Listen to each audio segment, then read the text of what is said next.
અમદાવાદની વાડીલાલ સારાભાઈ હોસ્પિટલને ફરીથી શરૂ કરવાની માંગ સાથે કોંગ્રેસના નેતાઓ અને કાર્યકર્તાઓએ આંદોલન કર્યું।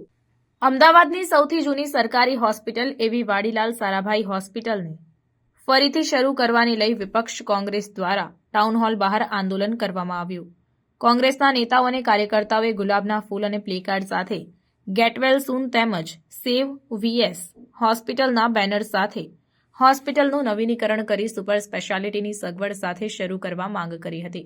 મ્યુનિસિપલ કોર્પોરેશન દ્વારા સંચાલિત આ હોસ્પિટલ રિનોવેશનના નામે બંધ કરી દેવામાં આવી હતી અને નવી એસવીપી હોસ્પિટલ શરૂ કરવામાં આવી છે। છેલ્લા 4 વર્ષથી હોસ્પિટલ રિનોવેશન પાછળ કરોડો રૂપિયાનું બજેટ ફાળવવા છતાં પણ ભાજપના સત્તાધીશો કે કોર્પોરેશન તંત્ર દ્વારા રિનોવેશન કરાવવામાં આવ્યું નથી। 90 વર્ષથી વધારે જૂની અને સરદાર વલ્લભભાઈ પટેલના નામે શરૂ કરવામાં આવેલી વીએસ હોસ્પિટલને રિનોવેશન કરી ફરીથી શરૂ કરવાની માંગણી સાથે અમદાવાદ મ્યુનિસિપલ કોર્પોરેશનના વિપક્ષના નેતા શહેજાદ ખાન પઠાણ, કોંગ્રેસના ધારાસભ્ય ઇમરાન ખીડાવાલા અને શૈલેષ પરમાર તેમજ શહેર પ્રમુખ હિંમતસિંહ પટેલ સહિત કોંગ્રેસના નેતાઓ અને કાર્યકર્તાઓ દ્વારા એલિસ બ્રિજ પાસે આવેલા ટાઉન હોલ બહાર મોહબ્બત કી દુકાનના નામે આંદોલન કર્યું હતું।